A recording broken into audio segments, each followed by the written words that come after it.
En este video voy a resolver la actividad que ustedes tenían del diagrama.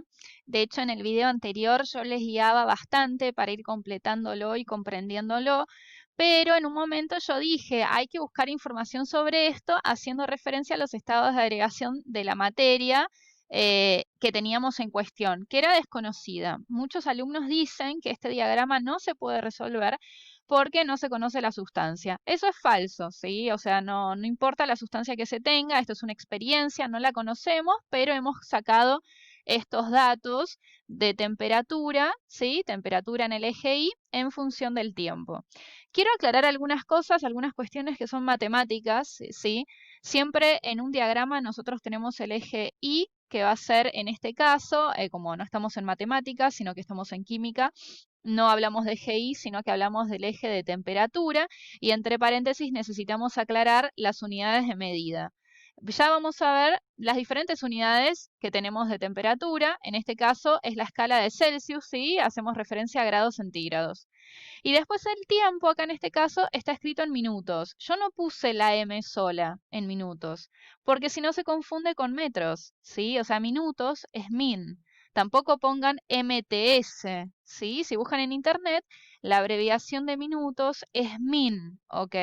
Bien, ahora, ¿qué decíamos? Bueno, que si yo pregunto de qué se trata este diagrama, este proceso térmico, si es un enfriamiento o un calentamiento, tenemos que decir que estamos observando en el diagrama un aumento de temperatura a medida que pasa el tiempo, más allá de que en algunos rangos haya un lapso en el que la temperatura se mantiene constante. Pero lo que estamos viendo es que estas rectas son crecientes y eso me indica a mí que la temperatura aumenta a medida que pasa el tiempo. Es eso. Algunos alumnos me agregan ahí, porque aumenta la temperatura hasta que cambia de estado. Ya ahí empiezan a escribir cosas que no son coherentes, ¿sí? Es muy simple. Aumenta la temperatura a medida que pasa el tiempo, lo estamos viendo. Así que es un calentamiento. Bien, ¿a qué temperatura inicial estaba la sustancia? Fíjense la correspondencia que estamos teniendo con física, porque ahora estamos viendo gráficos en física y ustedes saben que el estado inicial de un proceso lo vemos en el eje Y vertical, ¿sí? Acá. Fíjense cómo se viene relacionando una materia con la otra. Entonces, a tiempo inicial, sí, a tiempo cero, ni bien yo coloqué la sustancia en el hornito, la sustancia estaba a 10 grados centígrados. Tienen que colocar el número con la unidad de medida. No pueden colocar a 10, ¿sí? Y si yo pido que redacten, tienen que escribir la oración completa. Algunos me señalan, me ponen con color acá. Pero si ustedes me marcan esto, no tienen las unidades de medida, ¿sí? Bien. Después la otra pregunta que yo puedo hacer de este diagrama es, por favor, ¿me puedes indicar dónde están los cambios de estado? Bueno, ustedes pueden redactar, pero a mí me gusta siempre que lo marquen sobre el gráfico. Vamos a redactar primero. Entre el periodo 2 minutos hasta el tiempo 6, entre 2 y 6 minutos, existe un cambio de estado porque la temperatura se mantiene constante. ¿Se acuerdan que nosotros dijimos que se pueden variar, ¿sí? La temperatura, la presión para generar un cambio de estado, pero lo más habitual es modificar la temperatura, mientras la presión se mantiene constante, ¿sí? Todavía no vimos el tema de presión. Bien, ¿qué es el dato extra que tenemos de este diagrama que yo no les di? Que todo este proceso sucedió a presión constante, ¿sí? Pero bueno, lo dejamos ahí. Entonces, la temperatura se mantiene constante, ¿sí? Y efectivamente, por concepto, sabemos que aquí hay un cambio de estado, ¿está? Y aquí hay otro, entre el tiempo 10 y 14 minutos. ¿Qué es lo que a mí me gustaría? Si ustedes quieren, lo redactan, pero también acostumbrémonos a escribirlo sobre el diagrama. Entonces, lo que podemos hacer es lo siguiente. Podemos escribir aquí sobre esta línea prolijamente, no se pasen del rango, ¿sí? Vamos a escribir que este es un cambio de estado, pero yo necesito saber cuál. Muchos me dicen, hay un cambio de estado del minuto 2 al 6. Sí, bueno, dale, pero decime cuál. Si tienen nombres los cambios de estado, fusión, solidificación, ¿sí? Bien, si existen dos cambios de estado, se está poniendo en evidencia que la sustancia en este proceso toma tres estados de agregación, ¿sí? Bien, de esos dos cambios de estado, podemos decir que el primero es la fusión. Yo puse la sustancia en estado sólido, ocurre la fusión, pasa al estado líquido, ocurre la vaporización ¿sí? Y luego pasa al estado gaseoso, ¿sí? Bien, ahora, acá sobre esta línea en la cual está temperatura constante, necesitamos escribir fusión con S, ¿sí? Por favor, fusión. Acá necesitamos escribir vaporización, ¿ok? Bien. Ahora viene lo complicado, ¿sí? ¿Cuáles son los estados de agregación? Entonces ustedes me ponen que en esta línea, ¿sí? Acá, estará en estado sólido, ¿sí? En esta línea de acá me van a poner que está en estado líquido, ¿sí? Y en esta está en estado gaseoso. Es decir, durante este periodo quien se calentó fue el sólido, ¿sí? La sustancia en estado sólido. Aquí cambió de estado y cuando el último pedacito de sólido pasó a ser una gota líquida, comienza a incrementarse la temperatura del líquido. Cuando las gotas del líquido pasan al estado vapor, tenemos este cambio de estado y en este puntito de acá, la última gota de líquido pasó al estado vapor, por ende, el vapor se sigue calentando. Pregunto, ¿por qué el alumno, no sé qué pasa, no coloca los cambios el estado de agregación cuando hay un cambio de estado en este periodo y en este de acá? Porque parece que la sustancia ahí no está con ningún estado en ningún estado de agregación y es falso. Piensen, si el hielo se derrite, ¿en qué estado está? En sólido y líquido. Veo el hielo, que es sólido, y también voy a ver agua líquida. Entonces, ¿qué es lo que necesitan tener presente acá? Que cuando hay un cambio de estado, coexisten dos estados de agregación. Esa palabra es fundamental.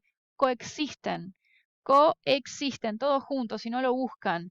Pero acá lo que hay que poner, entonces, es que acá vamos a tener a la sustancia en estado sólido y líquido, porque ocurre la fusión. No es instantáneo este proceso, no es que de repente parpadeé y ya lo tengo todo líquido. No, dura un lapso de tiempo. Y a medida que ese cambio de estado ocurre, vamos a tener la sustancia en estado sólido y líquido a la vez. Recién, cuando el último pedacito pasa al estado líquido, ahí tengo todo líquido. Bien, ahora dicho esto que se comprende, voy a mostrar lo que no hay que hacer. ¿Sí? Bien, ¿qué pasa acá? Primero, yo cuando tengo que explicarles a ustedes, ¿sí? Ustedes son personas que no saben del tema, conocen poco o mucho, pero tengo que siempre ponerme a pensar, a ser empático, ¿sí? Me pongo en el lugar del otro y explico desde un lugar en el cual mi público no conoce el tema. Entonces yo en este diagrama no sé, por ejemplo, en cuál es el periodo en el cual el alumno me quiere decir que la sustancia estaba en estado sólido. Ah, ustedes me dirán, profe, se entiende, el chico te quiso decir sobre esta línea en diagonal. No, no se entiende. La fusión, ¿la ven que se pasó un cachito de esta línea? Evidentemente el alumno me quiere decir que esta línea en diagonal y esta línea recta es fusión, ocurre la fusión. Y que este punto, en este punto la sustancia está en estado líquido. No se entiende. Ustedes cuando escriben algo, pónganse, ¿se entiende lo que quiero decir? Entonces ahí constantemente, ¿se entiende lo que digo? ¿Se entiende lo que explico?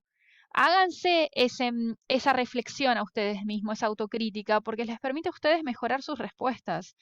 Entonces, ¿cuál es la crítica, la primera crítica que yo hago? Acá sí, entiendo que esa ebullición puso el chico, está bien, en donde la temperatura se mantiene constante. Pero acá esta palabra se pasó. Entonces a mí me da a entender que de acá hasta el periodo 6 es fusión. No lo sé, no sé qué me quiso decir. Y segundo, hay algo peor. Pone en punto rojo los estados de agregación. O sea, parece ser que únicamente en el minuto 6 la sustancia está en estado líquido y únicamente en el minuto 14 la sustancia está en estado gaseoso. Fíjense la incongruencia. ¿Qué pasa entre el minuto 6 y 14? No está en ningún estado la sustancia. Se nos fue, no sé a dónde se fue, a otra dimensión donde no hay estado. Rarísimo. Es decir, yo acá necesito marcar el estado de agregación de la materia en cada uno de los rangos de mi proceso, ¿sí? No son puntos. Entonces, ¿cómo lo pueden escribir? Bueno, lo que ustedes pueden hacer es graficar esto a mano, ¿sí? Lo van a manejar mejor. Y luego, aquí lo que les voy a pedir es que de forma en diagonal, ¿sí? Sobre esta línea, pero en diagonal, cumpliendo la inclinación, escriban que el estado es sólido. Luego aquí coloquen fusión arriba y abajo tienen que poner sólido más líquido, cumpliendo esta línea, ¿sí? De temperatura constante. Aquí en diagonal escriban líquido. Y aquí escriban gaseoso, ¿sí? Y acá vamos a tener que escribir líquido más gaseoso. Entonces ahí yo entiendo, pero si ustedes me van a marcar las cosas así nomás y encima me van a marcar puntos en el diagrama, yo no voy a entender nada y encima va a haber errores conceptuales, ¿sí? ¿Queda claro? Bueno, cualquier cosa me envían sus diagramas si tienen dudas, pero creo que inclusive con la información que hay en internet y con este video logro mostrar qué es lo que quiero y qué es lo que está mal, ¿sí? Porque cuesta un poco. Yo digo lo que es correcto, pero el alumno cree que modificando algunas cositas sigue estando correcto. Pero fíjense lo que había hecho el alumno anterior, ¿sí? Y no era correcto, ¿está? Bueno, cualquier cosa me pregunta.